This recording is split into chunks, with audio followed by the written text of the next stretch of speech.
Assalamu alaikum. My name is Usman from Muslim Matters, and we're here with Husain Abdullah, NFL free agent. And we're here just to talk about a couple of things, talk about your background, talk about life in the NFL, also talk about a project that you're doing for Ramadan that's coming up. But just to start out, for people who don't know who you are, tell us a little bit about yourself. Where did you grow up? How did you get into sports? And for those of you who don't know, he's a football player in the NFL. Football meaning American football, not the game where you run around for 90 minutes and score 1 point. Yeah, that's soccer. That's not football. Football is pads, helmets, and hitting. So you guys play soccer, we play football. But my name is Husain Abdullah. I was born in Los Angeles, California, raised in Pomona, California. I'm one of 12. It's 8 boys and 4 girls. You're the oldest or the youngest? Or I'm number 4 in the batting number 4? order. Okay. Yes, I'm the cleanup hitter. All right. So everybody in our family plays sports. It was just a means to just have fun. I mean, when you have a whole football team of children, that's what you do. So we play sports. I went to Pomona High School. A coach said, you look pretty good. Come over here and work here a little bit harder than everybody else. Hamza got a scholarship to Washington State University. So I wanted to get a scholarship. I just wanted to go Pac-10. I really wanted to go to UCLA. But I was fortunate enough to get a scholarship to Washington State University. And that's for football. Mm-hmm. Did you play any other sports in high school?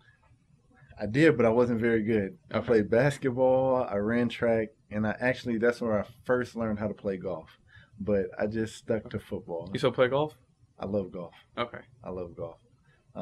So I went to Washington State University. I majored in sociology there. I got married there at 20 years old. I had my son Jalal there. I was a team captain senior year. I led the team in tackles, interceptions. And you played safety all through college? Played safety all through college. I started off as a corner, and it was a defining moment in my life. After my freshman year, the same coach who recruited me out of high school and told me how good you are and this and that, he set me down and looked me in my eye and he said, "You know what? You're too slow to play corner, and you're too small to play safety." He was like, "So this offseason, you got a lot of work to do." So I was like, well, those are the only 2 positions I know how to play. So I had to go back and I had to work very, very hard. And he pushed me very hard enough to where I was able to, in 2008, I was an undrafted free agent. I got into the Vikings camp. I was able to make the team. My rookie year, I led the team in special teams tackles. The next year, I was a big part of the special teams once again. And we went to the NFC Championship where we eventually lost to the Super Bowl champs, New Orleans Saints. That's right. It still stings a little bit, but I got to give them their credit. They're a good football team. And then the next 2 years, I was able to crack the starting lineup. I jumped big time free agent. They had a 2nd round draft pick, 7th round draft pick. Here I am, the undrafted guy. I outworked everybody.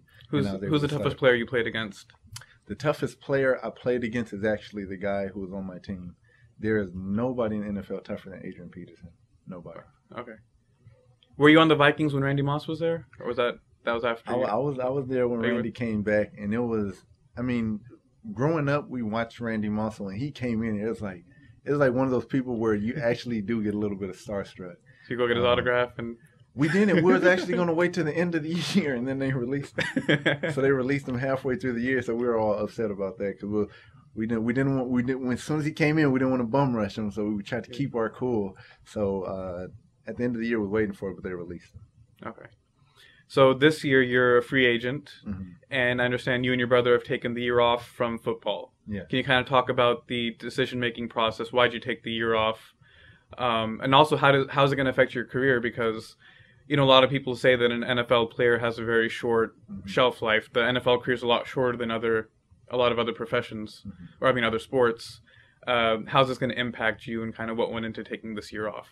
Well, alhamdulillah, for me, it actually starts in the previous year. I was playing very good, playing great football. And in Islam, we all understand how easily our intentions can change. You start off doing something good, and then slowly your intentions can shift. And I didn't realize, but that was starting to happen to myself.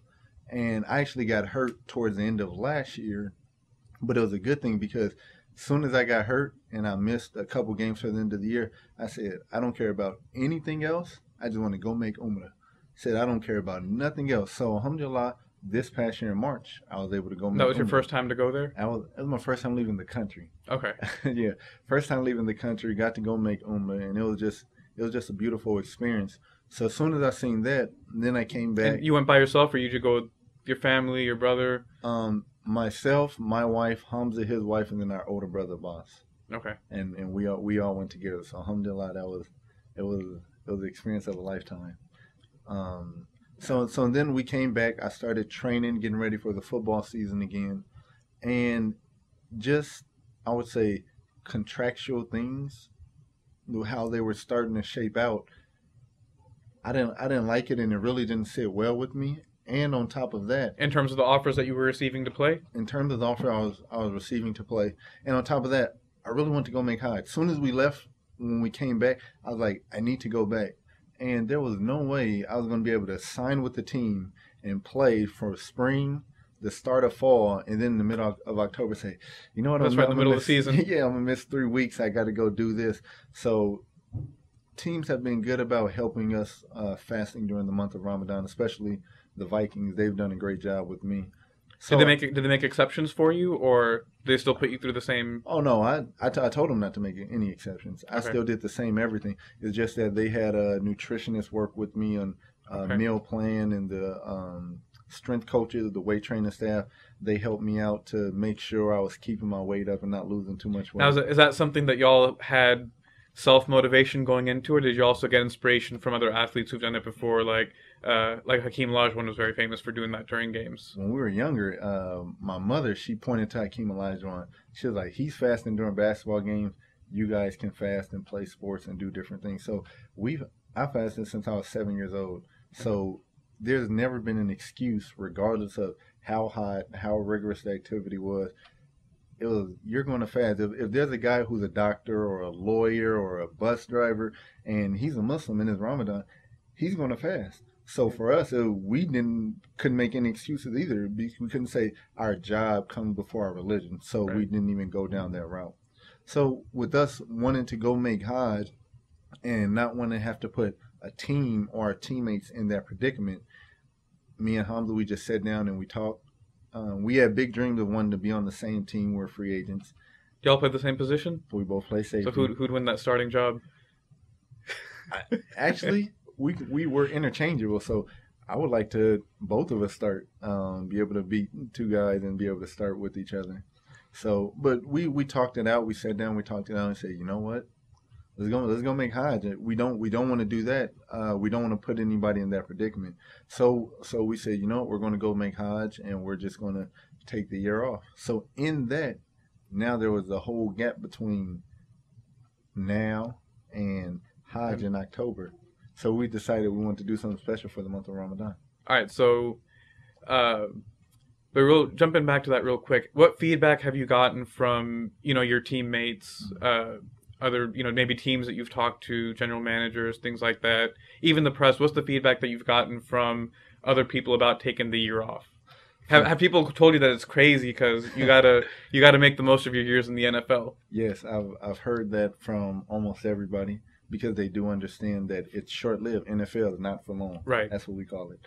But from teammates, especially those that I'm close to, they understand how important Islam plays a role in my life, and they understand. From coaches, it kind of caught them by surprise, but the coaches who understand me, they understand. They're not accustomed to people taking time off of the game to pursue something else normally. Typically, the way the NFL is, because everybody wants to play in the NFL. So the NFL is life for some people, but it's always a not for top me. priority. Yep, it's always the top priority. So it's rare that you see somebody put something above the NFL. Okay. So from and even with, there's been a couple other GMs, because we're free agents, so other teams call. So my agent actually calls me every. They're trying to talk you out of it? All the time. They say, this and this team. They call. They say, whenever you're ready, you can come down here. And so there's teams that have called, and they're trying to, reel us back in. But it's like, no, we're gonna put this first. You're gonna call them the day you get back from Hajj. And then inshallah, when we come back, we might go try to jump on somewhere. All right. So this Ramadan, you and your brother are starting a project to visit 30 different masjids in 30 days. Mm-hmm. How did you come up with this idea? is obviously something that other people have done before. Mm-hmm. What are you guys going to do differently, and what are you trying to get out of doing this project? Well, one of the main things was now that we have time off, we said, we want to do something special. There was a story on the cover page of Yahoo 2 years ago, and there was an ESPN story about myself and my brother on talking about Ramadan and fasting, and there was a lot of good comments and there was a lot of negative comments. Yep. And we live in America. Haters gonna hate. Yeah, that's how it is. So, but there was even people talking about, I hope he dies on the field and yada yada yada, all kinds of negative stuff. And then there's people who combating that, on our side, uplifting us. So we say, you know what? People know about us, and they know who we are.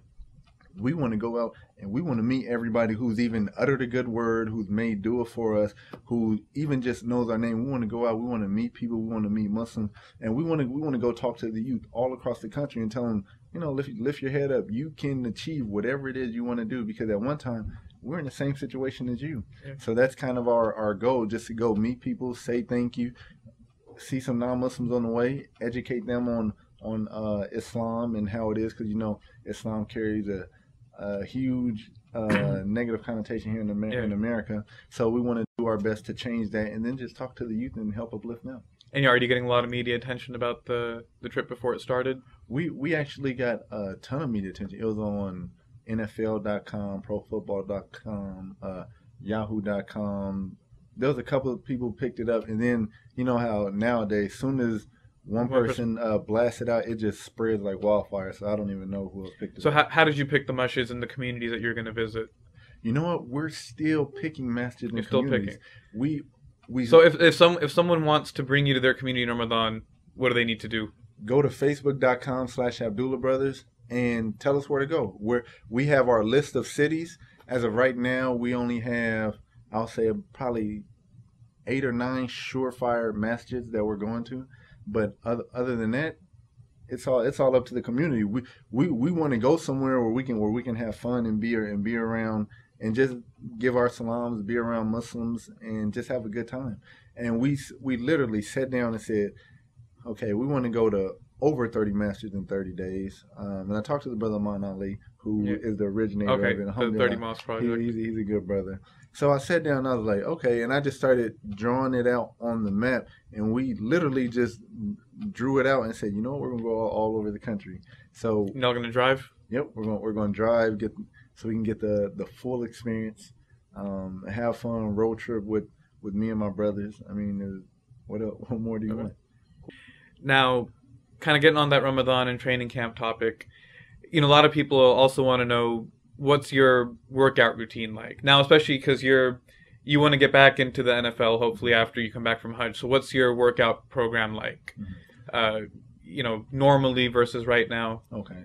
Typically, my workout routine does not change leading up until training camp and in training camp. I train the exact same way. If anything, is just I put more of an emphasis on how I refuel myself. So the meals that I eat, when I eat them, and the main thing is really hydration, because you work out in the summer heat, you sweat a lot. So you have to make sure you put in the right fluid. So we drink a lot of I drink a lot of alkaline water, a lot of coconut water. Gatorade and things are good, but they're kind of acidic at nature. So those things are kind of just stuff that will hydrate the body. And then even there's certain fruits. I love eating watermelon because it helps hydrate you. It holds in your system. How long do you work out every day? Until it gets done. Until it gets done. But typically we just work for about, I'll say, an hour and a half, but it's kind of at a breakneck pace. Okay. So it's somebody else, it might take you 3 to 4 hours to get done, where we get done in an hour and a half. What advice would you give to people that want to work out during Ramadan? Because a lot of people also during Ramadan, they want to lose weight, get in shape. It kind of becomes all eggs in one basket for the month. What would you recommend to people in terms of their diet and their working out during Ramadan, especially if they're trying to use it as a little bit of a platform to get in better shape and get a little bit healthier? Okay, I don't think we should use Ramadan as some kind of like Hollywood weight loss. Yeah, no, I agree with that, but I'm saying because people are going to be going in the summer days for so long without food, right. And especially people that are in the habit of working out, what do they do differently during this month? One thing that the nutritionist told me to do was replace your daily meals at night. So when you eat your dinner meal, you eat dinner, and then you eat a small snack before you go to bed. I was waking up at around 2 a.m. to drink a protein shake, drink some fluid, and probably have a piece of fruit. Kind of replace that lunch meal, doing it in the middle of the night instead of the middle of the day. Okay. And then for sahur, when you get up, you eat what you normally eat. And you don't have to, for some. I don't pig out or anything like that. I eat a bowl of oatmeal, probably put some fruit in it, and have some fluids. That's really it. And if you're going to work out, I would recommend that you work out in the morning, because you still have all that fuel you just ate, and you can work out in the morning. So then the rest of the day, you might be running on E, but you're fasting. That's what we're supposed. Right. That's what we're supposed to be going through anyway. So you'd recommend the morning as opposed to like an hour or two before iftar time? Mm, Or even at night before going to bed? that might not be bad either. Okay. That might not be bad either. I don't know how much you're going to get out of the workout, because you may You'll be be tired so by tapped then. out. Yeah. But if you can do it, I would say do that. I would just say stay away from doing it noon, 3 o'clock in the afternoon, because when we had those middle of the day practices, those were always the toughest ones on me. Or even the games in college. I remember we had a 1 o'clock game at USC, Southern Cal. I think it was 97 degrees outside.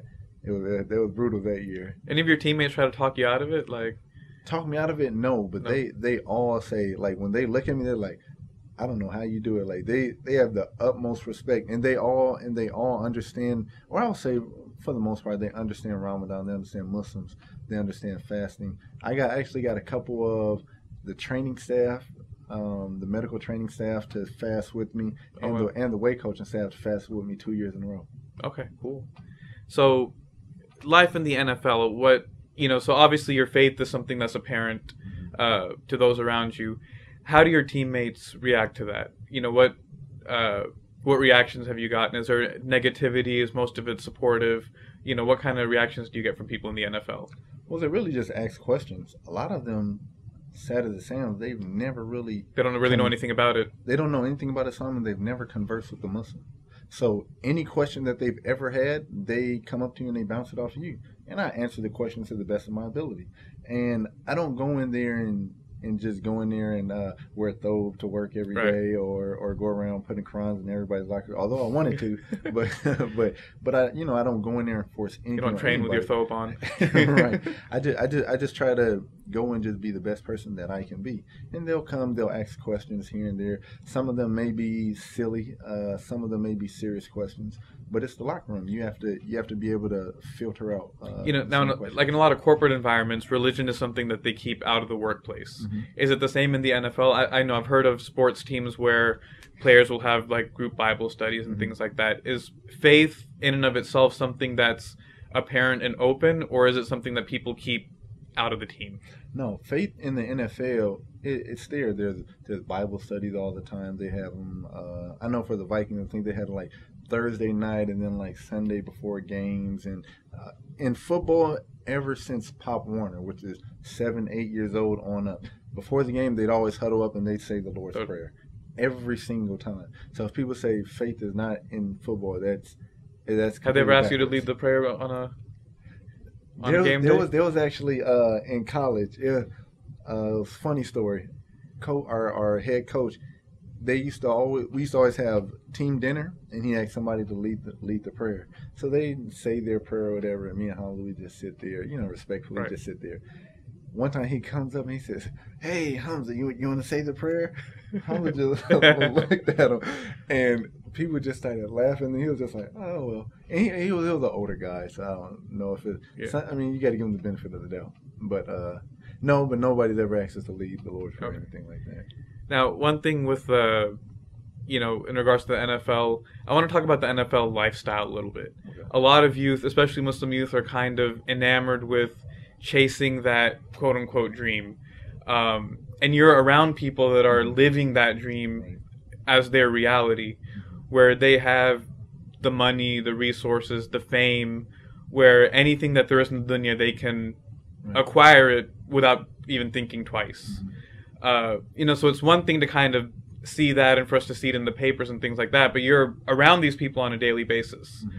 How has being around it kind of shaped your perceptions, and how's it kind of maybe given you maybe a different perspective on the way that you view your Muslim faith?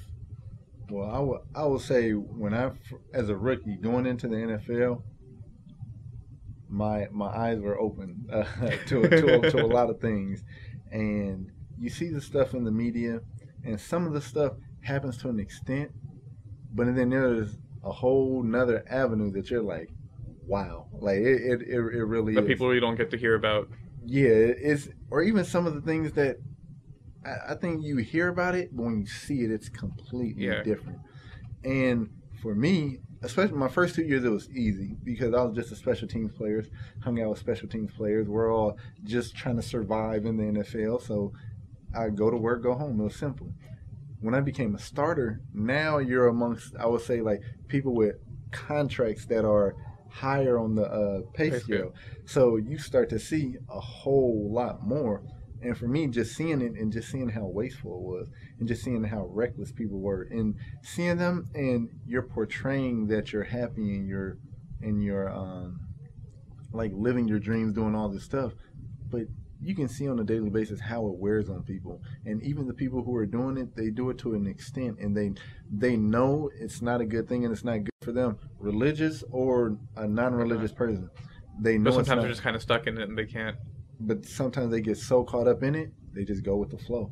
And it's almost like a plea for help or cry for help, as if they want someone to help them. And that's why you do see, unfortunately, a lot of people who blow money or do different things. So what would you tell the Muslim youth that are who have set this standard for themselves, that that's really what I want to chase after? I would say don't chase what the media sells you.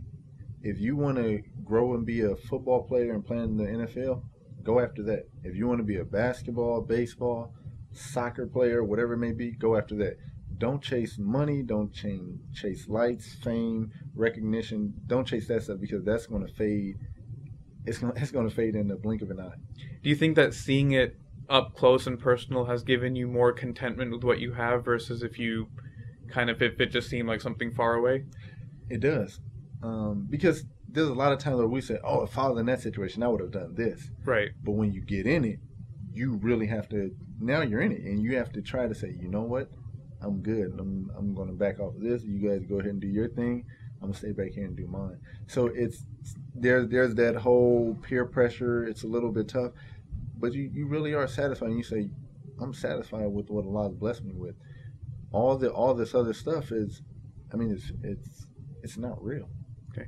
One of the questions that we got from our readers was, what advice would you give to Muslim youth that are thinking about trying to go pro or play professional sports?